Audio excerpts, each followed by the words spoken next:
ಯೆಹೋವನೇ, ನಮ್ಮ ಶರಣನೇ, ನಮ್ಮ ವಿಮೋಚಕನೇ, ಈ ಹೊತ್ತಿನ ನಮ್ಮ ಬಾಯ ಮಾತುಗಳು, ಪ್ರಸಂಗವನ್ನು ಕೇಳಲಿಕ್ಕೆ ಕುಳಿತಿರುವಂಥ ಪ್ರತಿಯೊಬ್ಬೊಬ್ಬರ ಹೃದಯದ ಧ್ಯಾನವು ನಿನಗೆ ಮೆಚ್ಚುಗೆಯಾಗಲಿ. ವಾಕ್ಯದ ಬಲದಿಂದ, ನಿನ್ನ ಕೈಗಳ ನೆರಳಿನಿಂದ ನಮ್ಮನ್ನು ಬಲಪಡಿಸು. ನಿನ್ನ ಬರೋಣಕ್ಕೆ ನಾವು ಜೊತೆಯಲ್ಲಿ ನಿಲ್ಲುವಂತೆ ಪರಿಶುದ್ಧಾತ್ಮನ ಮೂಲಕವಾಗಿ ನಮ್ಮೆಲ್ಲರನ್ನ ತುಂಬಿಸಬೇಕೆಂದು ನಮ್ಮ ಕಾರ್ಯಕರ್ತನೂ ಒಡೆಯನೂ ಆಗಿರುವಂಥ ಯೇಸುವಿನ ಮೂಲಕವಾಗಿ ಇಲ್ಲಿ ಪ್ರಾರ್ಥಿಸ್ತೇವೆ. ಮಾತ್ರವಲ್ಲ, ಕರ್ತನ ಅತಿಶಯವಾದಂಥ ಕೃಪೆಯನ್ನು ಈ ಹೊತ್ತಲ್ಲಿ ನಾವು ಬೇಡ್ತೇವೆ. ಸ್ವಾಮಿ, ಆತ್ಮನಿಂದ ನಮ್ಮನ್ನು ತುಂಬಿಸು, ನಮ್ಮನ್ನು ಬಲಪಡಿಸು. ಯೇಸುವಿನ ನಾಮದಲ್ಲಿ ಬೇಡಿ ಹೊಂದಿದ್ದೇವೆ ನಮ್ಮ ಕರ್ತನೇ, ಆಮೆನ್.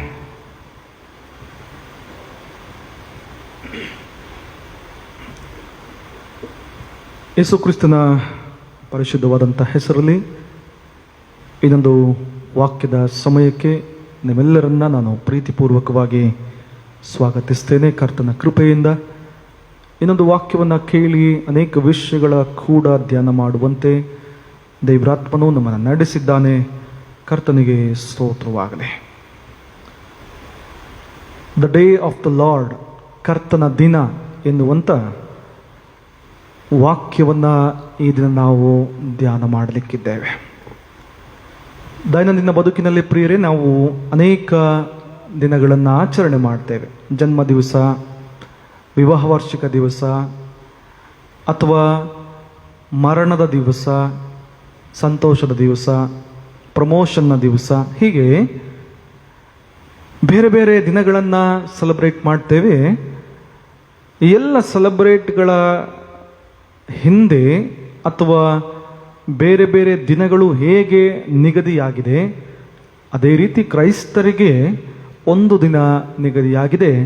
ಅದು ನ್ಯಾಯ ತೀರ್ಪಿನ ದಿನ. ಪ್ರತಿಯೊಬ್ಬರ ಜೀವಿತದಲ್ಲಿ ಈ ನ್ಯಾಯ ತೀರ್ಪಿನ ದಿನ ಬಂದೇ ಬರ್ತದೆ ಪ್ರಿಯರೇ. ಎರಡು ರೀತಿಯಾದಂಥ ನ್ಯಾಯ ತೀರ್ಪಿನ ದಿನವನ್ನು ನಾವು ನೋಡಬಹುದು, ಅನುಭವ ಮಾಡಬಹುದು. ಕ್ರಿಸ್ತನು ಬರುವವರೆಗೆ ನಾವು ಸತ್ತ ಮೇಲೆ ದೇವರ ಸನ್ನಿಧಾನದಲ್ಲಿ ನಡೆಯುವಂಥ ನ್ಯಾಯ ತೀರ್ಪು. ಕ್ರಿಸ್ತನು ಬಂದ ಮೇಲೆ ಇಡೀ ಪ್ರಪಂಚ ಆತನ ನ್ಯಾಯ ತೀರ್ಪಿಗೆ ಒಳಗಾಗುವಂಥದ್ದು ಎಂಬುದಾಗಿ. ಪ್ರಿಯರೇ, ದಿನ ಬೆಳಿಗ್ಗೆ ನಾವು ಎದ್ದರೆ ಅನೇಕ ವಿಧವಾದಂಥ TV ಕಾರ್ಯಕ್ರಮಗಳಲ್ಲಿ ನೋಡ್ತೇವೆ. ಭವಿಷ್ಯತ್ತಿನ ಬಗ್ಗೆ, ನಾಳೆಯ ಬಗ್ಗೆ, ತಿಂಗಳುಗಳ ಬಗ್ಗೆ, ಮುಂದಿನ ವರ್ಷದ ಬಗ್ಗೆ, ಅಥವಾ ಈ ವರ್ಷ ಏನೆಲ್ಲ ಸಂಭವಿಸ್ತದೆ, ರಾಶಿ ಫಲಗಳು, ಹಸ್ತರೇಖೆಗಳು, ಅಥವಾ ಶಾಸ್ತ್ರಗಳನ್ನು ಕೇಳುವಂಥದ್ದು, ಕಣಿಯನ್ನು ಕೇಳುವಂಥದ್ದು, ಬೇರೆ ಬೇರೆ ವಿಷಯಗಳನ್ನು ನಾವು ಅನೇಕ ಸಾರಿ ಟಿವಿಗಳಲ್ಲಿ ನೋಡ್ತೇವೆ. ನಿಮ್ಮ ಜೀವಿತದಲ್ಲಿ ಈ ರೀತಿಯಾಗಿ ಆಗ್ತದೆ, ನಿಮ್ಮ ಬದುಕಿನಲ್ಲಿ ಈ ರೀತಿಯಾಗಿ ಆಗುತ್ತದೆ ಎಂಬುದನ್ನು ನಿರ್ಧರಿಸುವಂಥ ಅನೇಕ ಕಾರ್ಯಗಳನ್ನು ನಾವು ನೋಡ್ತೇವೆ. ಕ್ರೈಸ್ತ ಸಭಾ ಸಂಪ್ರದಾಯದಲ್ಲಿ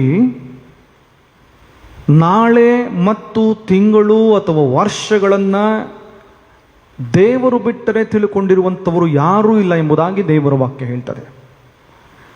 ಕ್ರೈಸ್ತ ಜೀವಿತದಲ್ಲಿ ನನ್ನ ನಾಳೆಗಳನ್ನು, ನನ್ನ ಭವಿಷ್ಯತ್ತಿನ ದಿನಗಳನ್ನು, ನನ್ನ ತಿಂಗಳುಗಳನ್ನು ಕರ್ತನು ಎಣಿಕೆ ಮಾಡಿದ್ದಾನೆ. ದೇವರಿಗೆ ಬಿಟ್ಟು ಇನ್ಯಾರಿಗೂ ಆ ಮರ್ಮ ಗೊತ್ತಿಲ್ಲ. ಗೊತ್ತಿರುವುದಾದರೆ ಬಹುಶಃ ನಾವು ಬೇರೆ ಬೇರೆ ರೀತಿಯಲ್ಲಿ ಜೀವಿಸಿಬಿಡ್ತಾ ಇದ್ವಿ. ನಮ್ಮ ಆಯುಷ್ಕಾಲ, ನಮ್ಮ ದಿನಗಳು ನಮಗೆ ಗೊತ್ತಿಲ್ಲದೆ ಇರುವುದರಿಂದ ಕೀರ್ತನಗಾರ ಹೇಳ್ತಾನೆ, ನಿಮ್ಮ ಆಯುಷ್ಕಾಲವು ಕರ್ತನ ಕೈಯಲ್ಲಿರುವುದರಿಂದ ಸ್ವಾಮಿಯ ಚಿತ್ತದಂತೆ ನೀವು ಜೀವಿಸ್ರಿ ಎಂಬುದಾಗಿ ಆತನು ಹೇಳ್ತಾನೆ. The day of the lord, ಕರ್ತನ ದಿನ ಎನ್ನುವಂಥದ್ದು ಚರಿತ್ರೆಯಲ್ಲಿ, ಕ್ರೈಸ್ತ ಜೀವಿತದಲ್ಲಿ, ಬೈಬಲ್ನಲ್ಲಿ ಬರೆಯಲ್ಪಟ್ಟಿರುವಂಥ ಸತ್ಯಾಂಶದ ಘಟನೆ ಪ್ರಿಯರೇ. ಇದು ನೆರವೇರ್ತದೆ. ಕರ್ತನ ಬರೋಣದ ದಿನ ನೆರವೇರ್ತದೆ. ಹೇಗೆ ವರ್ಷಕ್ಕೆ ಒಂದಾವರ್ತಿ ಬರ್ತ್ಡೇ, ಡೆತ್ ಡೇ, ಆನಿವರ್ಸರಿಗಳನ್ನು ಸೆಲೆಬ್ರೇಟ್ ಮಾಡ್ಕೊಳ್ತೇವೆ, ಅದೇ ರೀತಿ ಜಡ್ಜ್ಮೆಂಟ್ ಡೇ ಎನ್ನುವುದನ್ನು ನಾವು ನೋಡುವಂಥ ಕ್ಷಣಗಳಿಗೆ ಹತ್ತಿರವಾಗುತ್ತಾ ಇದ್ದೇವೆ. ಅನೇಕರು ಅಂದುಕೊಳ್ತಾರೆ ಪ್ರಿಯರೇ, ಬೇರೆ ಬೇರೆ ರೀತಿಯಲ್ಲಿ ಆಲೋಚನೆ ಮಾಡ್ತಾರೆ. ಮುಂದಿನ ವರ್ಷ, 5 ವರ್ಷ, 10 ವರ್ಷಗಳಿಗೆ ಪ್ಲಾನ್ ಮಾಡ್ತಾರೆ. ಆದರೆ ಇಂದಿನ ವಾಕ್ಯ ಹೇಳ್ತದೆ, ನಿಮ್ಮ ಎಲ್ಲ ಪ್ಲಾನ್ಗಳ ಜೊತೆಯಲ್ಲಿ, ನಿಮ್ಮ ಆಸೆ, ನಿಮ್ಮ ಕನಸುಗಳ ಜೊತೆಯಲ್ಲಿ, ನಿಮ್ಮ ಇಷ್ಟಾರ್ಥಗಳು, ಪ್ರಾರ್ಥನೆಗಳ ಜೊತೆಯಲ್ಲಿ ಇಂದು ನೀವು ಪ್ರತಿನಿತ್ಯ ಯೋಚನೆ ಮಾಡಬೇಕಾದದ್ದು ನ್ಯಾಯ ತೀರ್ಪಿನ ದಿನದ ಬಗ್ಗೆ, ಕರ್ತನು ಬರುವಂಥ ದಿನದ ಬಗ್ಗೆ. ಪ್ರೀತಿಯುಳ್ಳ ದೇವರ ಮಕ್ಕಳೇ, ಈ ಕರ್ತನ ದಿನ ಬರಲಿ ಎಂಬುದಾಗಿ ಅನೇಕರು ಪ್ರಾರ್ಥನೆ ಮಾಡ್ತಾ ಇದ್ದಾರೆ. ಹಿರಿಯರು ಸಾಮಾನ್ಯವಾಗಿ, ವಿಶೇಷವಾಗಿ ಈ ಕರ್ತನ ದಿನ ಬರಬೇಕೆಂಬುದಾಗಿ ಪ್ರತಿನಿತ್ಯ ಪ್ರಾರ್ಥನೆ ಮಾಡ್ತಾ ಇದ್ರು. ಇನ್ನು ಆದಿಸಭೆಯಲ್ಲಿ ನೋಡ್ರಿ, ಯೇಸುಸ್ವಾಮಿಯ ಮರಣದ ನಂತರದಲ್ಲಿ ಅವರು ಈ ರೊಟ್ಟಿಗಳನ್ನು ಮುರಿಯುವಾಗ ಈ ಹೊರಗಿನ ಭಯ ಮತ್ತು ಬೆದರಿಕೆಗೆ ಹೆದರಿಕೊಂಡು ಬಾಗಿಲುಗಳನ್ನು ಮುಚ್ಚಿಕೊಂಡು ರೊಟ್ಟಿ ಮುರಿಯುವಾಗ ಹೇಳ್ತಾ ಇದ್ರು, ಮಾರನಾಥ ಎಂಬುದಾಗಿ ಹೇಳ್ತಾ ಇದ್ರು. ಮಾರನಾಥ ಎಂಬುದಾಗಿ ಹೇಳಿದ್ರೆ ಯೇಸುವೆ ಬಾ ಎಂಬುದಾಗಿ ಕರೀತಾ ಇದ್ರು. ಯೇಸುವೆ ಬೇಗ ಬಾ ಎಂಬುದಾಗಿ ವಿಜ್ಞಾಪನೆಯನ್ನ ಮಾಡ್ತಾ ಇದ್ರು. ಸೈತಾನನ ಬಂಧನದಿಂದ ಈ ಲೋಕವನ್ನ ಬಿಡಿಸು, ಪ್ರಪಂಚವನ್ನ ಬಿಡಿಸು ಎಂಬುದಾಗಿ ಅನೇಕರು ಪ್ರಾರ್ಥನೆ ಮಾಡ್ತಾ ಇದ್ರಂತೆ. ಪ್ರಿಯರೇ, 1960ನೇ ಇಸವಿಯಲ್ಲಿ ಅಮೆರಿಕದಲ್ಲಿ ನಿಟ್ಸೆ ಎನ್ನುವಂಥ ಒಬ್ಬ ದೈವಶಾಸ್ತ್ರಿ ಒಂದು ದೈವಶಾಸ್ತ್ರವನ್ನು ಪ್ರಕಟಣೆ ಮಾಡ್ತಾರೆ. The death of god theology ಎನ್ನುವಂಥದ್ದು. ಡೆತ್ ಆಫ್ ಗಾಡ್ ಥಿಯಾಲಜಿ ಎನ್ನುವಂಥದ್ದು ದೇವರ ಸಾವಿನ ದೈವಶಾಸ್ತ್ರ. ಇಲ್ಲಿಯವರೆಗೆ ದೈವಶಾಸ್ತ್ರಗಳು ಬಂದಿತ್ತು ಪ್ರಿಯರೇ. ಬಿಡುಗಡೆಯ ದೈವಶಾಸ್ತ್ರ, ಮಹಿಳೆಯರ ದೈವಶಾಸ್ತ್ರ, ರಕ್ಷಣೆಯ ದೈವಶಾಸ್ತ್ರ, ಬೇರೆ ಬೇರೆ ಥಿಯಾಲಜಿಗಳು ಬಂದಿತ್ತು. 1960ರಲ್ಲಿ ಈ ನಿಟ್ಸೆ ಎನ್ನುವಂಥ ವ್ಯಕ್ತಿ ದೇವರ ಸಾವಿನ ದೈವಶಾಸ್ತ್ರ ಎನ್ನುವಂಥ ಒಂದು ದೈವಶಾಸ್ತ್ರವನ್ನು ಪ್ರಕಟಣೆ ಮಾಡ್ತಾರೆ. ಅದಕ್ಕೂ ಮುಂಚೆ 1957ರಲ್ಲಿ ಗ್ಯಾಬ್ರಿಯಲ್ ವ್ಯಾನನ್ ಎನ್ನುವಂಥವರು ಗಾಡ್ ಈಸ್ ಡೆಡ್ ಎನ್ನುವಂಥ ಒಂದು ಪುಸ್ತಕವನ್ನು ಬರೆದ್ರಂತೆ. ಗಾಡ್ ಈಸ್ ಡೆಡ್, ದೇವರು ಸತ್ತು ಹೋಗಿದ್ದಾನೆ. ಇಬ್ಬರನ್ನು ಕೂಡ ಇಂಟರ್ವ್ಯೂ ಮಾಡುವಾಗ ಅವರು ಹೇಳ್ತಾರೆ, ಯಾಕೆ ದೇವರು ಸತ್ತು ಹೋಗಿದ್ದಾನೆ ಅಥವಾ ದೇವರ ಸಾವಿನ ದೈವಶಾಸ್ತ್ರ ಎಂಬುದಾಗಿ ಯಾಕೆ ನಾವು ಬರೆದಿದ್ದೇವೆಂಬುದಾಗಿ ಹೇಳಿದರೆ, ಸುತ್ತಮುತ್ತಲೂ ನಡೆಯುತ್ತಿರುವಂಥ ಸಂಗತಿಗಳನ್ನು ಆಧರಿಸಿ ನಾವು ಬರೆದಿದ್ದೇವೆ. ನಮ್ಮ ಕಣ್ಣ ಮುಂದೆ ಪ್ರತಿನಿತ್ಯ ಅನೇಕ ವಿಧವಾದಂಥ ಅನೈತಿಕ ಕಾರ್ಯಗಳು ನಡೆಯುತ್ತಿದೆ, ಅಪರಾಧಗಳು ನಡೆಯುತ್ತಿವೆ, ಕೊಲೆಗಳು ನಡೆಯುತ್ತಿವೆ, ಕಳ್ಳತನಗಳು, ದೌರ್ಜನ್ಯಗಳು, ಬೇರೆ ಬೇರೆ ದೇವರಿಗೆ ಇಷ್ಟವಾಗದಂಥ ಕಾರ್ಯಗಳು ನಡೆಯುತ್ತಾ ಇದೆ. ಇವೆಲ್ಲವುಗಳನ್ನು ಗಮನಿಸುವಾಗ ದೇವರು ಯಾಕೆ ಅಂಥವರಿಗೆ ಶಿಕ್ಷೆಯನ್ನು ಕೊಡುತ್ತಾ ಇಲ್ಲ? ದೇವರು ಯಾಕೆ ಅವರ ಅಪರಾಧಗಳಿಗೆ ತಕ್ಕಂತೆ ತನ್ನ ಕೋಪದಿಂದ ನಾಶ ಮಾಡುತ್ತಾ ಇಲ್ಲ? ದೇವರು ಸತ್ತು ಹೋಗಿದ್ದಾನೆ ಎಂಬುದಾಗಿ ಪ್ರಕಟಣೆಯನ್ನು ಹೊರಡಿಸಿದ್ರಂತೆ.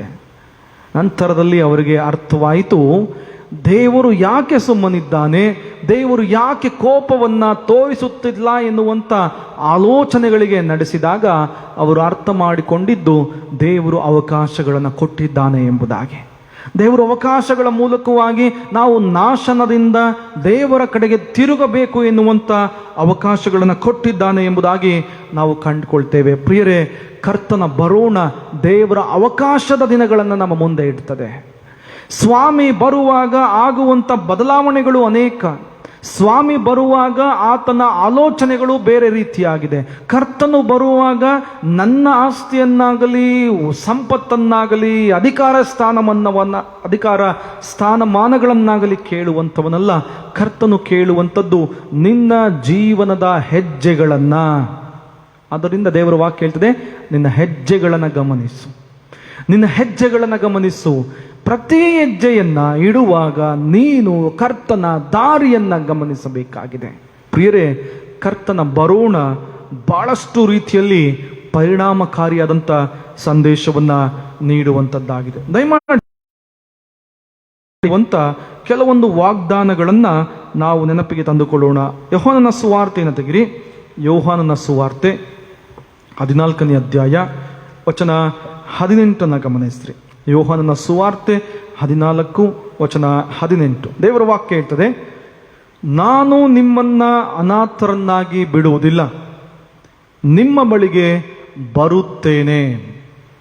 ನಾನು ನಿಮ್ಮನ್ನು ಅನಾಥರನ್ನಾಗಿ ಬಿಡುವುದಿಲ್ಲ, ನಿಮ್ಮ ಬಳಿಗೆ ಬರುತ್ತೇನೆ. ಅದೇ ರೀತಿಯಲ್ಲಿ ಪ್ರಕಟಣೆ 22, 20ನೇ ವಚನ.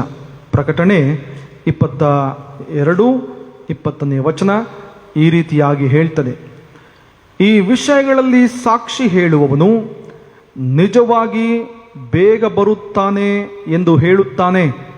ಹಾಗೆಯೇ ಆಗಲಿ, ಕರ್ತನಾದ ಯೇಸುವೆ ಬಾ ಎಂಬುದಾಗಿ 22ನೇ ಅಧ್ಯಾಯದ 20ನೇ ವಚನ ಹೇಳುವಂಥದ್ದಾಗಿದೆ. ದೇವರು ಬರುತ್ತಾನೆ ಎನ್ನುವಂಥದ್ದು ಸತ್ಯವೇದದಲ್ಲಿ ಈಗಾಗಲೇ ಬರೆಯಲ್ಪಟ್ಟಿರುವುದರಿಂದ ನಮ್ಮ ಮನಸ್ಸುಗಳಲ್ಲಿ ಬರುವಂಥ ಸಾಮಾನ್ಯವಾದಂಥ ಪ್ರಶ್ನೆ, ದೇವರು ಯಾವಾಗ ಬರ್ತಾನೆ? ಅನೇಕರು ಕೇಳುವಂಥದ್ದು ಪ್ರಿಯರೇ, ದೇವರು ಯಾವಾಗ ಬರ್ತಾನೆ? ದೇವರು ಬರುವಾಗ ಯಾವೆಲ್ಲ ಬದಲಾವಣೆಗಳಾಗ್ತದೆ? ಪ್ರಕೃತಿಯಲ್ಲಿ ಯಾವ ರೀತಿಯಾದಂಥ ಮುನ್ಸೂಚನೆಗಳು ಬರ್ತದೆ? ವೈಯಕ್ತಿಕವಾದ ಜೀವಿತಗಳಲ್ಲಿ ಏನು ಸಂಭವಿಸ್ತದೆ? ನಮ್ಮ ಸ್ಥಳದಲ್ಲಿ ಯಾವ ರೀತಿಯಾದಂಥ ಬದಲಾವಣೆಗಳಾಗ್ತದೆ? ಹೀಗೆ ಅನೇಕ ವೇಳೆ ನಾವು ಯೋಚನೆ ಮಾಡ್ತೇವೆ, ದೇವರು ಯಾವಾಗ ಬರುತ್ತಾನೆ? ಇನ್ನು ಅನೇಕರು ಹೇಳ್ತಾರೆ, ದೇವರು ಬರುವಂಥದ್ದು ನಿಜವಾದರೆ ಯಾಕೆ ಇಷ್ಟು ಸಮಯವನ್ನು ತೆಗೆದುಕೊಳ್ಳುತ್ತಾ ಇದ್ದಾನೆ? ಸುಮಾರು 2020 ವರ್ಷಗಳು ಕಳೆದು ಹೋಗಿದೆ.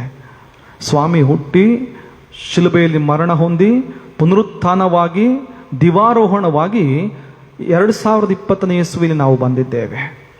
ಪ್ರಿಯರೇ, ಯಾಕೆ ಸ್ವಾಮಿ ಇಷ್ಟು ಸಮಯವನ್ನು ತೆಗೆದುಕೊಳ್ಳುತ್ತಾ ಇದ್ದಾನೆ?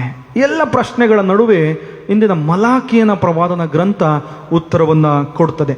ಪ್ರಿಯರೇ, ಗ್ರೀಕ್ ಭಾಷೆಯಲ್ಲಿ ಪರೂಸಿಯ ಎಂಬುದಾಗಿ ಹೇಳಿದರೆ ಕಮಿಂಗ್ ಎನ್ನುವಂಥ ಅರ್ಥ. ಹೊಸ ಒಡಂಬಡಿಕೆಯಲ್ಲಿ ಈ ಪರೂಸಿಯ ಎನ್ನುವಂಥದ್ದು ಸುಮಾರು 24 ಸಲ ಯೇಸುವಿನ ಬರೋಣಕ್ಕೆ ಸಂಬಂಧಿಸಿ ಬರೆಯಲ್ಪಟ್ಟಿದೆ. 24 ಸಲ ಇದೆ 4 ಸುವಾರ್ತೆಗಳಲ್ಲಿ ಮತ್ತು ಹೊಸ ಒಡಂಬಡಿಕೆಯಲ್ಲಿ. ಯೇಸು ಸ್ವಾಮಿಯ ಬರೋಣ ಅಥವಾ ಪ್ರಸನ್ನತೆ ಎನ್ನುವುದಕ್ಕೆ ಈ ಪರೂಸಿಯ ಎನ್ನುವಂಥ ಪದ ಬರೆಯಲ್ಪಟ್ಟಿದೆ. 17 ಸಾರಿ ಯೇಸುವನ್ನು ಸಂಬೋಧನೆ ಮಾಡಿ ಇದು ಬರೆಯಲ್ಪಟ್ಟಿದೆ ಎನ್ನುವುದನ್ನು ನಾವು ನೋಡ್ತೇವೆ. ಪ್ರೀತಿಯುಳ್ಳ ಸಹೋದರ ಸಹೋದರಿಯರೇ, ಈ ಕರ್ತನ ಬರೋಣ ಎನ್ನುವಂಥದ್ದು ಈಗಾಗಲೇ ನೆರವೇರುವಂಥ ಒಂದು ಕಾರ್ಯವಾಗಿರುವುದರಿಂದ ಇಂದು ನಾವು ಕರ್ತನ ಬರೋಣವು ಹತ್ತಿರವಾಗುತ್ತಾ ಇದೆಯಾ ಎನ್ನುವುದನ್ನು ಹೇಗೆ ತಿಳುಕೊಳ್ಳುವಂಥದ್ದು? ದಯಮಾಡಿ ಮಲಾಕಿಯನ ಪ್ರವಾದನ ಗ್ರಂಥವನ್ನು ತೆಗಿರಿ. ಮಲಾಕಿಯನ ಪ್ರವಾದನ ಗ್ರಂಥದ 3ನೇ ಅಧ್ಯಾಯ ವಚನ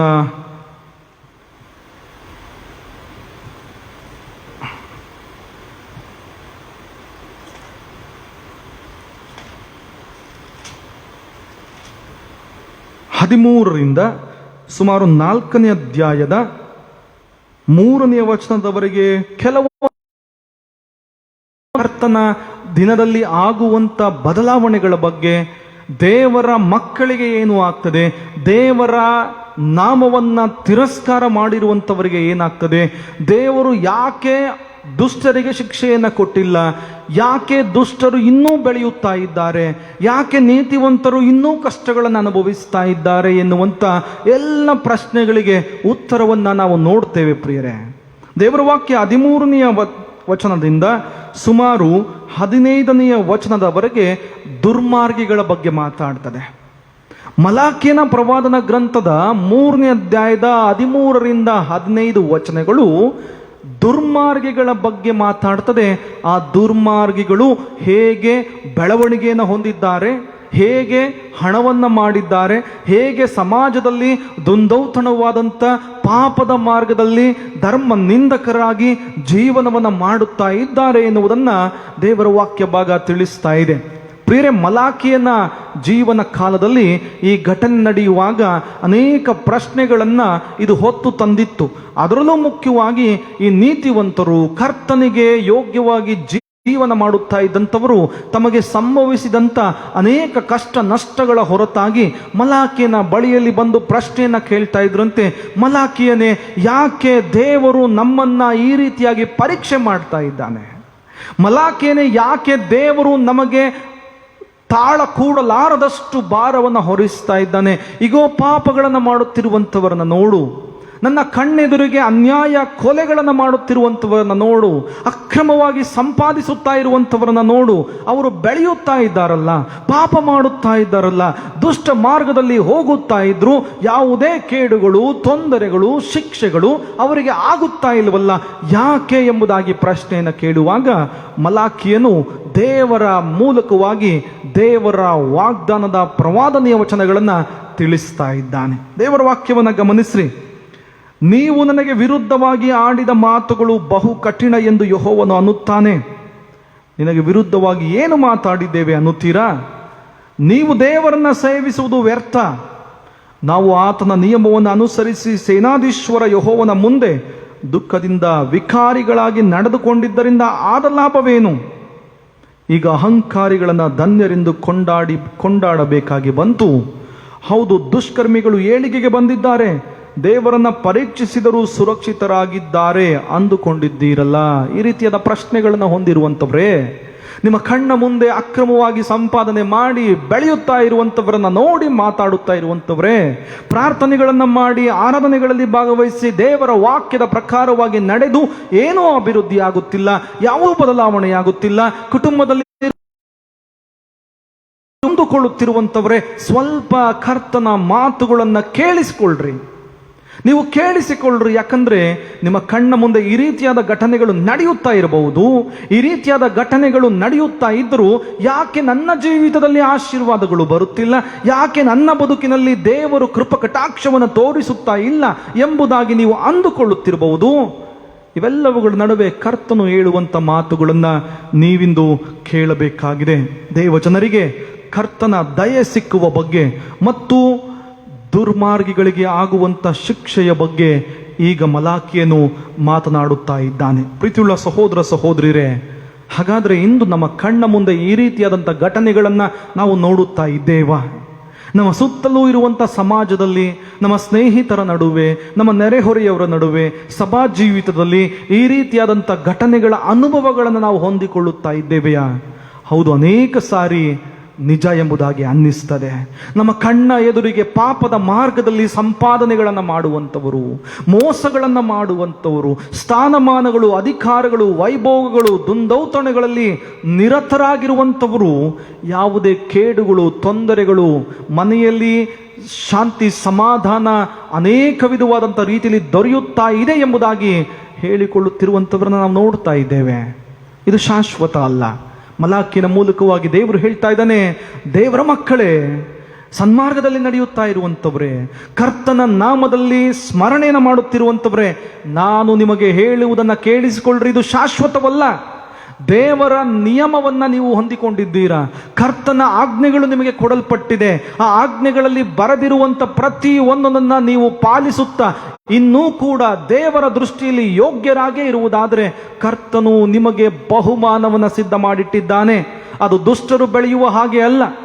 ದುಷ್ಟರು, ದೇವರ ವಾಕ್ಯ ಹೇಳ್ತದೆ ಮತ್ತಾಯನ ಸುವಾರ್ತೆಯಲ್ಲಿ, ದುಷ್ಟರು ಗಾಳಿ ಬಡಕೊಂಡು ಹೋಗುವಂತ ಹೊಟ್ಟಿನಂತಿದ್ದಾರೆ. ನೀವು ಹೊಟ್ಟಿನಂತೆ ಅಲ್ಲ, ನೀವು ಬೀಜದಂತಿದ್ದು ಕೆಳಗೆ ಭೂಮಿಯಲ್ಲಿ ಬೆಳೆದು ಫಲ ಕೊಡುವಂತ ಮರಗಳಾಗ್ತೀರಾ. ತಾಳ್ಮೆಯಿಂದ ಕಾಯಿರಿ. ಕರ್ತನ ದಿನ ಎಲ್ಲವನ್ನ ಬದಲಾವಣೆ ಮಾಡ್ತದೆ. ಮೇಲಿರುವಂಥವರು ಕೆಳಗೆ ಬರ್ತಾರೆ, ಕೆಳಗಿರುವಂಥವರು ಮೇಲೆ ಹೋಗ್ತಾರೆ.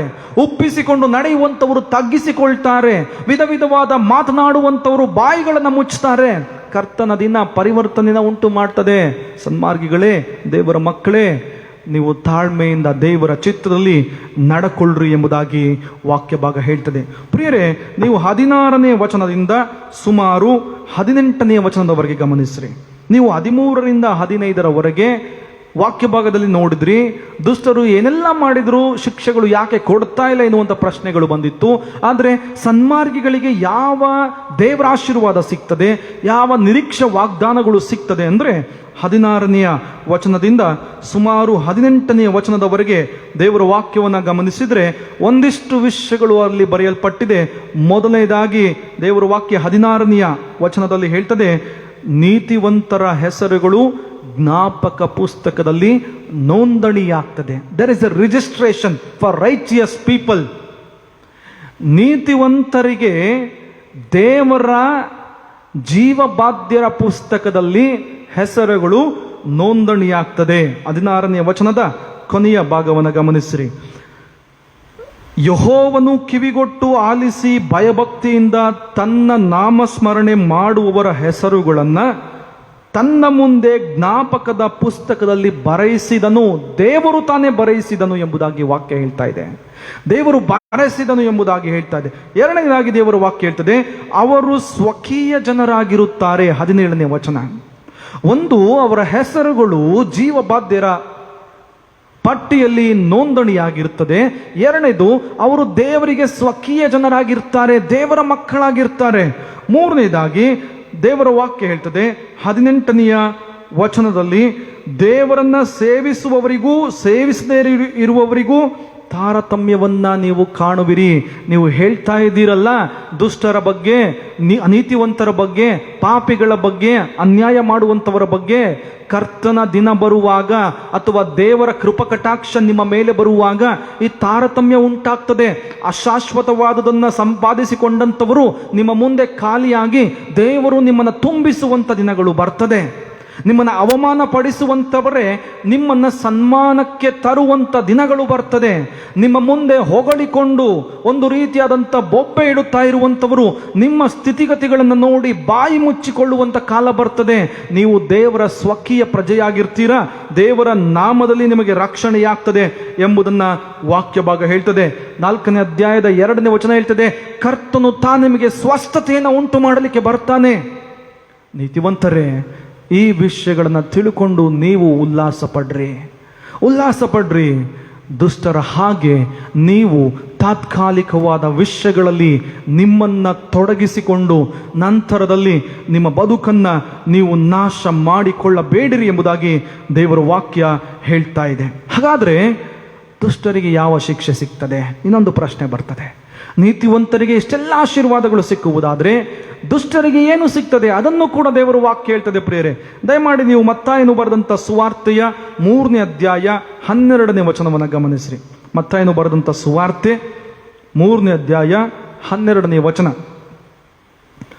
ಆತನು ಮೊರವನ್ನ ಕೈಯಲ್ಲಿ ಹಿಡಿದಿದ್ದಾನೆ, ಯೇಸುಸ್ವಾಮಿ.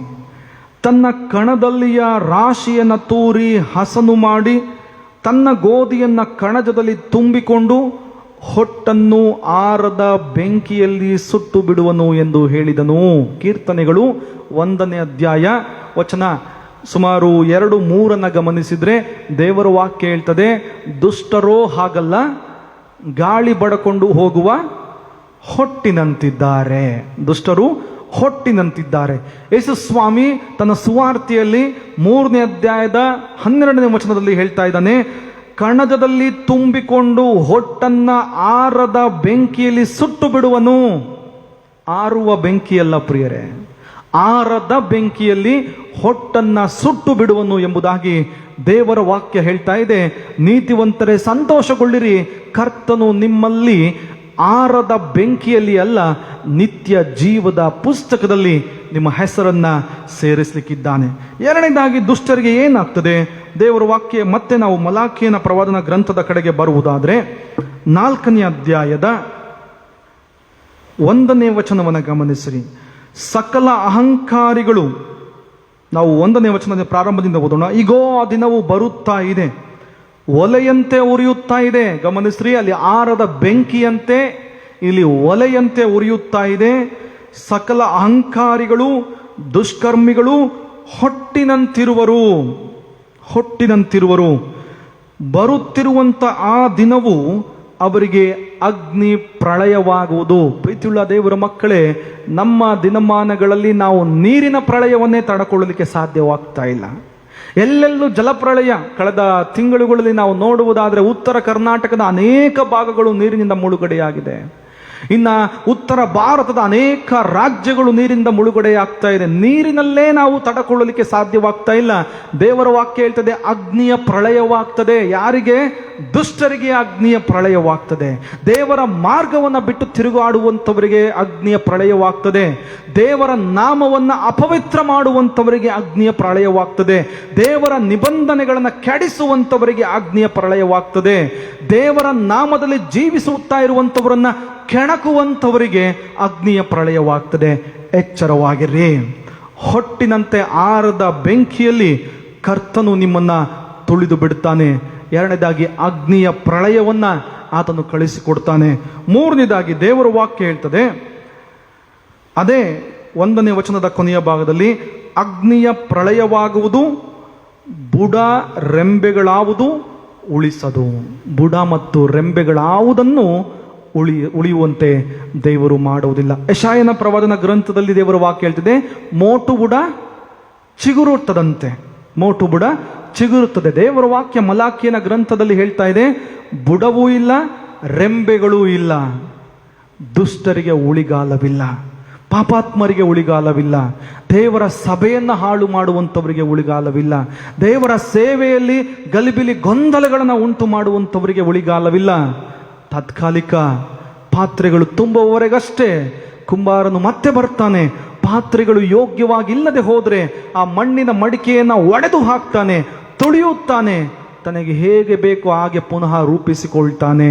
ಪ್ರೀತಿಯುಳ್ಳ ದೇವರ ಮಕ್ಕಳೇ, ಮಲಾಕಿಯನ ಬಹಳ ನೇರವಾದಂಥ ನುಡಿಗಳ ಮೂಲಕವಾಗಿ ನಮಗೆ ತಿಳಿಸುವಂಥವನಾಗಿದ್ದಾನೆ. ಹಾಗಾದರೆ ಈ ಕರ್ತನ ದಿನ ಬರುವಾಗ ನಾವು ಯಾವ ರೀತಿಯಲ್ಲಿ ಜೀವಿಸಬೇಕಾಗಿದೆ? ದೇವರು ನಿಜಕ್ಕೂ ಬರ್ತಾನೆ. ಎಲ್ಲಿ ಬರೆಯಲ್ಪಟ್ಟಿದೆ? ದಯಮಾಡಿ ಅಪೊಸ್ತಲರ ಕೃತ್ಯವನ್ನು ತೆಗಿರಿ. ಅಪೊಸ್ತಲರ ಕೃತ್ಯಗಳು 1ನೇ ಅಧ್ಯಾಯದ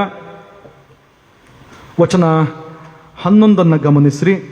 ಅಪೊಸ್ತಲರ ಕೃತ್ಯಗಳು 1ನೇ ಅಧ್ಯಾಯ ವಚನ 11 ಗಮನಿಸ್ರಿ. ಗಲಿಲಾಯದವರೇ, ನೀವು ಯಾಕೆ ಆಕಾಶದ ಕಡೆಗೆ ನೋಡುತ್ತಾ ನಿಂತಿದ್ದೀರಿ? ನಿಮ್ಮ ಬಳಿಯಿಂದ ಆಕಾಶದೊಳಕ್ಕೆ ಸೇರಿಸಲ್ಪಟ್ಟಿರುವ ಈ ಯೇಸು ಯಾವ ರೀತಿಯಲ್ಲಿ ಆಕಾಶದೊಳಕ್ಕೆ ಹೋಗಿರುವುದನ್ನು ನೀವು ಕಂಡಿರೋ, ಅದೇ ರೀತಿಯಲ್ಲಿ ಬರುವನು ಎಂಬುದಾಗಿ ಹೇಳಿದರು. ಆಕಾಶದೊಳಗೆ, ಮೋಡದೊಳಗೆ ಯಾವ ರೀತಿಯಲ್ಲಿ ಹೋಗಿದ್ದಾನೋ, ಕರ್ತನು ಅದೇ ರೀತಿಯಲ್ಲಿ ಬರುವನು ಎಂಬುದಾಗಿ ದೇವರ ವಾಕ್ಯದಲ್ಲಿ ಬರೆಯಲ್ಪಟ್ಟಿದೆ. ಪೌಲ ಅದನ್ನು ಹೇಳ್ತಾನೆ, ಕರ್ತನು ಮೇಘಗಳೊಂದಿಗೆ ಕಾಣಿಸಿಕೊಳ್ತಾನೆ, ಆಕಾಶದಲ್ಲಿ ಕಾಣಿಸಿಕೊಳ್ತಾನೆ, ಪಕ್ಕನೆ ಆತನು ಬರುತ್ತಾನೆ. ಕಳ್ಳನು ಬರುವಂಥ ಸಮಯದಲ್ಲಿ ಬರ್ತಾನೆ. ಕಳ್ಳನು ಬರುವಂಥ ಸಮಯ ಹೇಗೆ ನಮಗೆ ಗೊತ್ತಿಲ್ಲವೋ, ಕರ್ತನು ಅದೇ ರೀತಿಯಲ್ಲಿ ಬರ್ತಾನೆ. ಆದುದರಿಂದ ನೀವು 2 ವಿಷಯಗಳನ್ನು ಮಾಡ್ರಿ. ಒಂದು, ಎಚ್ಚರಿಕೆಯಾಗಿರ್ರಿ. ಎರಡನೇದಾಗಿ ಸಿದ್ಧರಾಗಿರಿ. ಆಗಲೇ ನಾವು ಅದನ್ನೇ ಆಡಿದ್ವಿ. ಕರ್ತನು ಬರುವಂಥ ದಿನವು ಗೊತ್ತಿಲ್ಲದೆ ಇರುವಾಗ ಎಚ್ಚರಿಕೆಯಿಂದ ನಾವು ಸಿದ್ಧರಾಗಿರಬೇಕಾಗಿದೆ. ಪ್ರೀತಿಯುಳ್ಳ ದೇವರ ಮಕ್ಕಳೇ, ಸಿದ್ಧತೆ ಎಲ್ಲದಕ್ಕೂ ನಡೀತದೆ. ಸಿದ್ಧತೆ ಎಲ್ಲ ವಿಷಯಗಳಲ್ಲಿ ಇನ್ನು ನಡೀತಾ ಇದೆ. ಆದರೆ ಕರ್ತನ ದಿನಕ್ಕೆ ಸಿದ್ಧತೆಗಳು ನಡೀತಾ ಇಲ್ಲ. ದೇವರ ವಾಕ್ಯ ಬಹಳ ಗಂಭೀರವಾದಂಥ ವಿಷಯಗಳನ್ನು ಹೇಳ್ತಾ ಇದೆ. ಎಲ್ಲದಕ್ಕೂ ಸಿದ್ಧತೆ ಮಾಡುವಂಥ ನೀನು ಹಬ್ಬಗಳಿಗೆ, ಸಮಾರಂಭಗಳಿಗೆ, ಅಥವಾ ಕಾರ್ಯಕ್ರಮಗಳಿಗೆ, ಅಥವಾ ಮುಂದಿನ ವರ್ಷಕ್ಕೆ, ಅಥವಾ ನೀನು ಸತ್ತ ಮೇಲೆ ನಿನ್ನ ಕುಟುಂಬಕ್ಕೆ ಸಿದ್ಧತೆಗಳನ್ನು ಮಾಡಿಕೊಳ್ತೀಯ. ಹಾಗಾದರೆ ನೀನು ಕರ್ತನ ದಿನಕ್ಕೆ ಸಿದ್ಧತೆಗಳನ್ನು ಮಾಡಿಕೊಂಡಿದ್ದೀಯ. ಎಚ್ಚರಿಕೆಯನ್ನು ದೇವರ ವಾಕ್ಯ ಕೊಡಲ್ಪಡ್ತಾ ಇದೆ. ಮಾಡಿದೆಲ್ಲದಕ್ಕೆ ನ್ಯಾಯ ತೀರ್ಪಿದೆ ಪ್ರಿಯರೇ. ಕರ್ತನ ದಿನ ಏನು ಹೇಳ್ತದಂದ್ರೆ, ನೀನು ಮಾಡಿರುವಂಥ ಪ್ರತಿಯೊಂದಕ್ಕೆ ನ್ಯಾಯ ತೀರ್ಪಿದೆ. ನೀನು ಮಾತಾಡಿದಂಥ ಒಂದೊಂದು ಮಾತುಗಳಿಗೆ ನ್ಯಾಯ ತೀರ್ಪಿದೆ. ದೇವರ ವಿಷಯದಲ್ಲಿ ನೀನು ಪ್ರೇರಣೆಗೊಳ್ಳದೆ ನಿನ್ನ ಸ್ವಾರ್ಥಕ್ಕೋಸ್ಕರ, ನಿನ್ನ ಕಾರ್ಯಗಳಿಗೋಸ್ಕರ, ನಿನ್ನ ಗರ್ವ ಅಹಂಕಾರಗಳಿಗೋಸ್ಕರ ನೀನು ಮಾತಾಡಿದ್ರೆ ನಿನಗೆ ನ್ಯಾಯ ತೀರ್ಪಿದೆ. ನಿನ್ನ ಕೈಗಳಿಂದ ಮಾಡಿದಂಥ ಅನ್ಯಾಯದ ಕಾರ್ಯಗಳಿಗೆ ನ್ಯಾಯ ತೀರ್ಪಿದೆ. ನೀನು ಮಾಡಿದಂಥ ಪಾಪಗಳಿಗೆ ನ್ಯಾಯ ತೀರ್ಪಿದೆ. ದಯಮಾಡಿ ಪೇತ್ರನು ಬರೆದಂಥ 2ನೇ ಪತ್ರಿಕೆನ ತೆಗಿರಿ. ಪೇತ್ರನು ಬರೆದಂಥ 2ನೇ ಪತ್ರಿಕೆ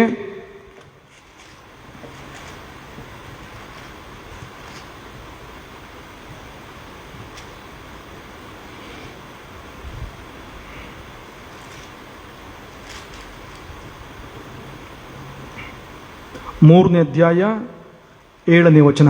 ಪೇತ್ರನು ಬರೆದಂಥ ಎರಡನೆಯ ಪತ್ರಿಕೆ 3ನೇ ಅಧ್ಯಾಯ 7ನೇ ವಚನ. ದೇವರ ವಾಕ್ಯ ಈ ರೀತಿಯಾಗಿ ಹೇಳ್ತಿದೆ, ಆದರೆ ಈಗಿರುವ ಭೂಮಿ ಆಕಾಶಗಳು, ಗಮನಿಸ್ರಿ, ಈಗಿರುವಂಥ ಭೂಮಿ ಆಕಾಶಗಳು ಅದೇ ವಾಕ್ಯದ ಬಲದಿಂದ ಬೆಂಕಿಯ ಮೂಲಕ ನಾಶವಾಗುವುದಕ್ಕೆ ಇಡಲ್ಪಟ್ಟಿವೆ ಮತ್ತು ಭಕ್ತಿಹೀನರ ಶಿಕ್ಷಾ ವಿಧಿಯು ನಾಶವು ಉಂಟಾಗುವ ದಿನಕ್ಕಾಗಿ ಆ ಬೆಂಕಿ ಸಿದ್ಧವಾಗಿದೆ. ಆರದ ಬೆಂಕಿ ಸಿದ್ಧವಾಗಿದೆ. ಭಕ್ತಿಹೀನರಿಗೋಸ್ಕರ, ಅನೀತಿವಂತರಿಗೋಸ್ಕರ, ಪಾಪಿಗಳಿಗೋಸ್ಕರ, ದೇವರ ನಾಮವನ್ನು ಧಿಕ್ಕರಿಸುವಂಥವರಿಗೋಸ್ಕರ, ಭಯ ಭಕ್ತಿ ಇಲ್ಲದೆ ಸ್ವೇಚ್ಛೆಯಿಂದ ಜೀವಿಸುತ್ತಾ ಇರುವಂಥವರಿಗೋಸ್ಕರ ಭೂಮಿ ಆಕಾಶಗಳು ಇಡಲ್ಪಟ್ಟಿದೆ. ಇದು ಬೆಂಕಿಯಿಂದ ನಾಶವಾಗುವುದಕ್ಕಾಗಿಯೇ ಇಡಲ್ಪಟ್ಟಿದೆ ಎಂಬುದನ್ನು ಪೇತ್ರ ಹೇಳ್ತಾ ಇದ್ದಾನೆ.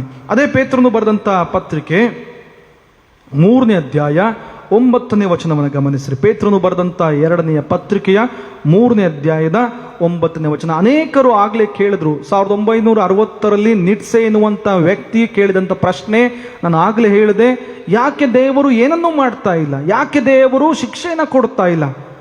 ದೇವರ ವಾಕ್ಯ ಈಗ ಅದಕ್ಕೆ ಉತ್ತರವನ್ನು ಕೊಡ್ತಾ ಇದೆ. ದೇವರು ನಮಗೆ ಅವಕಾಶಗಳನ್ನು ಕೊಟ್ಟಿದ್ದಾನೆ. ದೇವರು ಅವಕಾಶಗಳನ್ನು ಕೊಡುತ್ತಿದ್ದಾನೆ. ಅವಕಾಶಗಳಿಗೆ ತಿದ್ದಿಕೊಳ್ಳದೆ ಹೋದರೆ ಆರದ ಬೆಂಕಿಯಲ್ಲಿ ಬೀಳ್ತೇವೆ. 9ನೇ ವಚನ ಗಮನಿಸಿರಿ. ಕರ್ತನು ತನ್ನ ವಾಗ್ದಾನವನ್ನ ನೆರವೇರಿಸುವುದಕ್ಕೆ ತಡ ಮಾಡುತ್ತಾನೆಂಬುದಾಗಿ ಕೆಲವರು ಅರ್ಥ ಮಾಡಿಕೊಳ್ಳುವ ಪ್ರಕಾರ ಆತನು ತಡ ಮಾಡುವವನಲ್ಲ. ಅನೇಕರು ಅಂದ್ಕೊಳ್ತಾರೆ 2020ನೇ ಇಸ್ವಿ ಆಯಿತು, ಸ್ವಾಮಿ ಬರೋದಿಲ್ಲ, ಆತನ ಹತ್ತಿರ ಬರುವಂಥದ್ದು ಹತ್ತಿರವಾಗ್ತಾ ಇಲ್ಲ, ಕರ್ತನ ದಿನ ಇಲ್ಲ, ಬೈಬಲ್ನಲ್ಲಿ ಬರೆಯಲ್ಪಟ್ಟಿರುವುದು ನೆರವೇರುವುದಕ್ಕೆ ತಡವಾಗ್ತಾ ಇದೆ. ಅನೇಕರು ಹೇಳಿಕೊಳ್ಳುತ್ತಿರುವಂಥ ಪ್ರಕಾರವಾಗಿ ಪೇತ್ರ ಹೇಳ್ತಾ ಇದ್ದಾನೆ, ಆತನು ತಡ ಮಾಡುವವನಲ್ಲ. ಮುಂದುವರೆದು ವಾಕ್ಯ ಭಾಗ ಹೇಳ್ತದೆ, ಯಾವನಾದರೂ ನಾಶವಾಗುವುದರಲ್ಲಿ ಆತನು ಇಷ್ಟಪಡದೆ ಎಲ್ಲರೂ ತನ್ನ ಕಡೆಗೆ ತಿರುಗಿಕೊಳ್ಳಬೇಕೆಂದು ಅಪೇಕ್ಷಿಸುವವನಾಗಿದ್ದು ನಿಮ್ಮ ವಿಷಯದಲ್ಲಿ ದೀರ್ಘ ಶಾಂತಿಯುಳ್ಳವನಾಗಿದ್ದಾನೆ. ಕರ್ತನು ದೀರ್ಘ ಶಾಂತಿಯುಳ್ಳವನಾಗಿ ಇನ್ನೂ ಕೂಡ ನಮ್ಮ ವಿಷಯದಲ್ಲಿ ಆಲೋಚನೆ ಮಾಡಿದ್ದಾನೆ. ಆತನಿನ್ನೂ ನಮ್ಮ ಬಗ್ಗೆ ಕೋಪವನ್ನು ಮಾಡಿಕೊಂಡಿಲ್ಲ. ಯೋಚಿಸ್ರಿ, ಕರ್ತನು ಇನ್ನೂ ನಮ್ಮ ಬಗ್ಗೆ ತನ್ನ ರೌದ್ರವಾದಂಥ ಭಯದ ಕಣ್ಣುಗಳನ್ನು ಬಿಟ್ಟಿಲ್ಲ. ಕರ್ತನು ಇನ್ನೂ ನಮ್ಮ ಮೇಲೆ ಕೆಡುಕನ ಬಾಣಗಳನ್ನು ಕಳುಹಿಸಿಕೊಟ್ಟಿಲ್ಲ. ಕಾರಣ, ನನ್ನ ಮಗನು ತಿರುಗುತ್ತಾನೆ, ನನ್ನ ಮಗಳು ತಿರುಗುತ್ತಾಳೆ, ನನ್ನ ಕುಟುಂಬ ತಿರುಗ್ತಾ ಇದೆ, ನನ್ನ ಮಗನು ದುಷ್ಟ ಕಾರ್ಯಗಳಿಂದ ಎಚ್ಚೆತ್ತುಕೊಳ್ತಾನೆ, ಮಗಳು ಆಕೆ ಎಲ್ಲ ಅಂಧಕಾರದ ಶಕ್ತಿಗಳಿಂದ ಹೊರಗೆ ಬರುತ್ತಾಳೆ ಎನ್ನುವಂಥ ದೇವರು ನನ್ನ ಮತ್ತು ನಿಮ್ಮ ಬಗ್ಗೆ ನಿರೀಕ್ಷೆಯಿಂದ ಕಾಯುತ್ತಾ ನಮಗೋಸ್ಕರ ಅವಕಾಶಗಳನ್ನು ಕೊಟ್ಟು ದೀರ್ಘ ಶಾಂತಿಯಿಂದ ಇದ್ದಾನೆ. ದೀರ್ಘ ಶಾಂತಿಯಿಂದಿರುವಂಥ ದೇವರು ಅದೇ ಸ್ಥಿತಿಯಲ್ಲಿ ಇರೋದಿಲ್ಲ. ಪ್ರೀತಿ ಸ್ವರೂಪನು ಭಯಂಕರನೂ ಆಗಿದ್ದಾನೆ. ನೆನಪಲ್ಲಿ ಇಟ್ಕೊಳ್ಳೋಣ. ಕೀರ್ತನಗಾರ ದಾವಿದ ಹೇಳ್ತಾನೆ, ಸ್ವಾಮಿ ನೀನು ಎಲ್ಲ ದೇವರುಗಳಲ್ಲಿ ಮಹಾಭಯಂಕರನು ಎಂಬುದಾಗಿ ಹೇಳ್ತಾನೆ. ಕರ್ತನೆ, ನಿನ್ನ ಕೋಪ ನನ್ನ ಮೇಲೆ ಬರುವುದಾದರೆ ನಾನು ಉರಿದು ಹೋದೇನು ಎಂಬುದಾಗಿ ಹೇಳ್ತಾನೆ. ದೀರ್ಘ ಶಾಂತಿಯುಳ್ಳ ದೇವರು ಕರುಣಿಸುವನು, ಕ್ಷಮಿಸುವವನು, ಮನಮರುಗುವವನು, ಕೋಪವನ್ನು ಕೂಡ ತೋರಿಸುವಂತವನಾಗಿದ್ದಾನೆ. ಅದನ್ನೇ ಪೇತ್ರ ಹೇಳ್ತಾನೆ 10ನೇ ವಚನದಲ್ಲಿ, ಕರ್ತನ ದಿನವು ಕಳ್ಳನು ಬರುವಂತೆ ಬರುತ್ತದೆ. ಆ ದಿನದಲ್ಲಿ ಆಕಾಶ ಮಂಡಲವು ಮಹಾಘೋಷದಿಂದ ಇಲ್ಲದೆ ಹೋಗುವುದು, ಸೂರ್ಯ ಚಂದ್ರ ನಕ್ಷತ್ರಗಳು ಉರಿದು ಲಯವಾಗಿ ಹೋಗುವುದು, ಭೂಮಿಯು ಅದರಲ್ಲಿರುವ ಕೆಲಸಗಳು ಸುಟ್ಟು ಹೋಗುವವು. ಪ್ರೀತಿಯುಳ್ಳ ಸಹೋದರ ಸಹೋದರಿಯರೇ, ದೇವರ ವಿಷಯಗಳನ್ನು ನಾವಿಂದು ಎಷ್ಟರ ಮಟ್ಟಿಗೆ ನೆರವೇರಿಸ್ತಾ ಇದ್ದೇವೆ? ಕರ್ತನ ದಿನಕ್ಕೆ ಎಷ್ಟರ ಮಟ್ಟಿಗೆ ಸಿದ್ಧರಾಗಿದ್ದೇವೆ? ನಮ್ಮ ಆಲೋಚನೆಗಳು ಹೇಗಿವೆ? ನಮ್ಮ ಮಾತುಗಳು ಹೇಗಿವೆ? ನಮ್ಮ ದೈನಂದಿನ ಜೀವಿತದ ಕ್ರಮಗಳು ಹೇಗಿದೆ? ನಾವು ಯಾವುದಕ್ಕಾಗಿ ತವಕ ಪಡುತ್ತಾ ಇದ್ದೇವೆ? ಯಾವುದಕ್ಕಾಗಿ ಆಸಕ್ತಿಯುಳ್ಳವರಾಗಿದ್ದೇವೆ? ನಮ್ಮ ಮನಸ್ಸಿನಲ್ಲಿರುವಂಥ ವಿಷಯಗಳು ಯಾವುದು? ನಮ್ಮ ಇಂಟ್ರೆಸ್ಟ್ಗಳು ಇಂದು ಏನಾಗಿದೆ? ಇವೆಲ್ಲವುಗಳನ್ನು ಅವಲೋಕನ ಮಾಡಿಕೊಳ್ಳುವಾಗ ಕರ್ತನ ದಿನ ಹೇಳ್ತದೆ, ನೀತಿವಂತರ ಮಾರ್ಗಕ್ಕೆ ಬಾ. ಕರ್ತನ ದಿನ ಹೇಳ್ತದೆ, ದೇವರ ಭಯಭಕ್ತಿಯಲ್ಲಿ ಜೀವಿಸು. ಕರ್ತನ ದಿನ ಹೇಳ್ತದೆ, ಸುಮ್ಮನೆ ಬಾಯ ಮಾತುಗಳಿಂದ ನಿಂದಿಸಬೇಡ. ಕರ್ತನ ದಿನ ಹೇಳ್ತದೆ, ನೀನು ಮಾತಾಡಿದೆಲ್ಲದಕ್ಕೆ ಉತ್ತರವನ್ನು ಕೊಡಬೇಕು. ಕೊನೆಯದಾಗಿ 2 ರೀತಿಯ ನ್ಯಾಯ ತೀರ್ಪನ್ನು ದೇವರ ವಾಕ್ಯ ಹೇಳ್ತದೆ ಪ್ರಿಯರೇ. 2 ರೀತಿಯ ನ್ಯಾಯ ತೀರ್ಪು. 1ನೆಯ ವಾಕ್ಯ ರೋಮಾಪುರದವರಿಗೆ ಬರೆದಂಥ ಪತ್ರಿಕೆಯನ್ನು ತೆಗಿರಿ. ರೋಮಾಪುರದವರಿಗೆ ಬರೆದಂಥ ಪತ್ರಿಕೆ 14ನೇ ಅಧ್ಯಾಯ ವಚನ 12.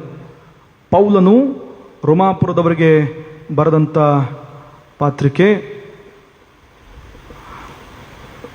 14ನೇ ಅಧ್ಯಾಯ ವಚನ 12 ಬಹಳ ಸುಂದರವಾಗಿ ಪೌಲ ಹೇಳ್ತಾನೆ. ಆ ವಚನ ಈ ರೀತಿಯಾಗಿದೆ: ಹೀಗಿರಲಾಗಿ ನಮ್ಮಲ್ಲಿ ಪ್ರತಿಯೊಬ್ಬನು ತನ್ನ ತನ್ನ ವಿಷಯವಾಗಿ ದೇವರ ಮುಂದೆ ಉತ್ತರ ಕೊಡಬೇಕು. ಹೀಗಿರಲಾಗಿ ನಮ್ಮಲ್ಲಿ ಪ್ರತಿಯೊಬ್ಬಳು ತನ್ನ ತನ್ನ ವಿಷಯವಾಗಿ ದೇವರ ಮುಂದೆ ಉತ್ತರ ಕೊಡಬೇಕು. ಪ್ರಿಯರೇ, ನಾವು ಅನೇಕ ಸಾರಿ ಮರೆತು ಹೋಗ್ತೇವೆ. ನನ್ನ ಬಗ್ಗೆ ನಾವು ಮರೆತು ಹೋಗ್ತೇವೆ. ನನ್ನ ಜೀವನವನ್ನು ನಾವು ಮರೆತು ಹೋಗ್ತೇವೆ. ಯಾವಾಗಲೂ ಕೂಡ ನಾವು ಬೇರೆಯವರ ಕಡೆಗೆ ಬೊಟ್ಟು ಮಾಡ್ತೇವೆ. ಯಾವಾಗಲೂ ಕೂಡ ಬೇರೆಯವರ ಬಗ್ಗೆ ಮಾತಾಡ್ತೇವೆ. ಅವರು ಸರಿ ಇಲ್ಲ, ಇವರು ಸರಿ ಇಲ್ಲ, ಅವರು ಹಾಗೆ, ಇವರು ಹಾಗೆ. ದೇವರ ವಾಕ್ಯ ಹೇಳ್ತದೆ, ಅಂತಿಮ ದಿನದಲ್ಲಿ, ನ್ಯಾಯ ತೀರ್ಪಿನ ದಿನದಲ್ಲಿ ಯಾವುದನ್ನು ದೇವರು ಕೇಳೋದಿಲ್ಲ. ಕೇಳುವಂಥದ್ದು ನಿನ್ನ ಬಗ್ಗೆ ಮಾತ್ರ. ಎಚ್ಚರವಾಗಿರು. ನಾವು ಯಾವಾಗಲೂ ಕೂಡ ಹಾಗೆ ಪ್ರಿಯರೇ, ಇನ್ನೊಬ್ಬರ ಬಗ್ಗೆ ಚಿಂತಿಸುವಂಥದ್ದು, ಇನ್ನೊಬ್ಬರ ಬಗ್ಗೆ ಅನೇಕ ವಿಧವಾದಂಥ ವಿಷಯಗಳನ್ನು ಹೇಳುವಂಥದ್ದರಲ್ಲೇ ಮಗ್ನರಾಗ್ತೇವೆ. ದೇವರು ನನ್ನ ಬಗ್ಗೆ ಕೇಳಿದಾಗ ಹೇಳಲಿಕ್ಕೆ ಏನಿದೆ ಎನ್ನುವುದನ್ನು ಮರೆತು ಹೋಗ್ತೇವೆ. ಪೌಲ ಹೇಳ್ತಾನೆ, ನೀವು ದೇವರ ಮುಂದೆ ಉತ್ತರವನ್ನು ಕೊಡಬೇಕು. ಎರಡನೇದಾಗಿ ಪ್ರಕಟಣೆಯ ಪುಸ್ತಕವನ್ನು ತೆಗಿರಿ. ಎರಡನೆಯ ಜಡ್ಜ್ಮೆಂಟ್ ಏನಂದ್ರೆ, ಪ್ರಕಟಣೆಯ ಪುಸ್ತಕ 20ನೇ ಅಧ್ಯಾಯ ವಚನ 14 ಮತ್ತು 15. 20ನೇ ಅಧ್ಯಾಯ ವಚನ 14 ಮತ್ತು 15. ಆಮೇಲೆ ಮೃತ್ಯುವು ಪಾತಾಳವು ಬೆಂಕಿಯ ಕೆರೆಗೆ ದೊಬ್ಬಲ್ಪಟ್ಟವು. ಆ ಬೆಂಕಿಯ ಕೆರೆಯೇ ಎರಡನೆಯ ಮರಣವು. ಯಾವನ ಹೆಸರು ಜೀವಬಾಧ್ಯರ ಪಟ್ಟಿಯಲ್ಲಿ ಬರೆದದ್ದಾಗಿ ಕಾಣಲಿಲ್ಲವೋ ಅವನು ಬೆಂಕಿಯ ಕೆರೆಗೆ ದಬ್ಬಲ್ಪಟ್ಟನು. ನಾವು ಇಂದು ನಮ್ಮ ಹೆಸರುಗಳನ್ನು ಬೇರೆ ಬೇರೆ ಕಡೆಗಳಲ್ಲಿ ನೋಂದಣಿ ಮಾಡಿಕೊಳ್ತಾ ಇದ್ದೇವೆ. LICಗಳಿದೆ, ಲೈಫ್ ಇನ್ಶೂರೆನ್ಸ್ ಇದೆ, ಹೆಲ್ತ್ ಕಾರ್ಡ್ಗಳಿದೆ, ವಿಮೆಗಳಿದೆ, ಸೇವಿಂಗ್ಸ್ಗಳಿದೆ, ಡಿಪಾಸಿಟ್ಗಳಿದೆ, ಆಸ್ತಿ ಅಂತಸ್ತುಗಳು ಎಲ್ಲವೂ ಕೂಡ ಇದೆ. ದೇವರ ವಾಕ್ಯ ಹೇಳ್ತದೆ, ನಿನ್ನ ಹೆಸರನ್ನು ಜೀವಬಾಧ್ಯರ ಪಟ್ಟಿಯಲ್ಲಿ ನೋಂದಣಿ ಮಾಡುವಂಥ ಕೆಲಸಗಳನ್ನು ಮಾಡ್ತಾ ಇದ್ದೀಯಾ? ನಿನ್ನ ಹೆಸರು ಕರ್ತನ ಜೀವಬಾಧ್ಯರ ಪಟ್ಟಿಯಲ್ಲಿ ಸೇರುವುದಕ್ಕೆ ಯೋಗ್ಯವಾಗಿದೆಯಾ? ಕರ್ತನ ದಿನ ಅದು ಕೇವಲ ಒಳ್ಳೆಯವರಿಗೆ ಮಾತ್ರ ಶಾಂತಿ ಸಮಾಧಾನದ ದಿನ. ಕೆಡುಕರಿಗೆ ಬೆಂಕಿಯ ಕೆರೆಗೆ ದೊಬ್ಬಲ್ಪಡುವಂಥ ದಿನ. ದೇವರ ಮಕ್ಕಳಿಗೋಸ್ಕರ ದೇವರ ವಾಕ್ಯಗಳು ಪ್ರಾರ್ಥನೆ ಮಾಡೋಣ. ಪರಿಶುದ್ಧ ಮಹೋನ್ನತ ದೇವರೇ, ನಿನ್ನ ವಾಕ್ಯಗಳಿಗಾಗಿ ಸ್ತೋತ್ರ ಸ್ವಾಮಿ. ಇನ್ನೊಂದು ಸಮಯದಲ್ಲಿ ನಮ್ಮನ್ನು ಪ್ರೇರೇಪಣೆ ಮಾಡಿ ನಿನ್ನ ವಾಕ್ಯಗಳಿಂದ ತುಂಬಿಸಿದ್ದಕ್ಕಾಗಿ ಕೋಟಿ ಕೋಟಿ ಸ್ತೋತ್ರ. ಓ ದೇವರೇ, ನಾವು ನಿನ್ನ ಬರೋಣವನ್ನು ಎದುರು ನೋಡುವವರಾಗಿ ಭೂಲೋಕದ ಯಾವುದೇ ವಿಷಯಗಳಿಗೆ ನಾವು ತವಕ ಪಡದೆ ಪರಲೋಕದ ವಿಷಯಗಳಿಗೆ ನಾವು ಆಸೆ ಪಟ್ಟು ಆ ಮೂಲಕವಾಗಿ ಎಲ್ಲವನ್ನ ಹೊಂದಿಕೊಳ್ಳುವಂಥ ನಂಬಿಕೆಯಲ್ಲಿ ಜೀವಿಸಲು ಕೃಪೆ ತೋರಿಸು. ಕೇಳಿದಂಥ ವಾಕ್ಯಗಳು ನನಗಾಗಿ ಎನ್ನುವಂಥ ಆತ್ಮ ನಿವೇದನೆಗಳನ್ನು ನಾವು ಮಾಡಲು ಸಹಾಯಿಸು. ಈ ವಾಕ್ಯದ ಮೂಲಕವಾಗಿ ನಮ್ಮ ಬದುಕನ್ನು ತಿದ್ದಿಕೊಳ್ಳಲು, ನಮ್ಮ ತಪ್ಪುಗಳಿಂದ ನಾವು ಹೊರಗೆ ಬರಲು ಯೇಸುವಿನ ಮೂಲಕವಾಗಿ ತುಂಬಿಸಬೇಕೆಂದು ತ್ರೈಕ ದೇವರ ನಾಮದಲ್ಲಿ ಬೇಡಿ ಹೊಂದಿದ್ದೇವೆ ನಮ್ಮ ಕರ್ತನೇ. ಆಮೆನ್.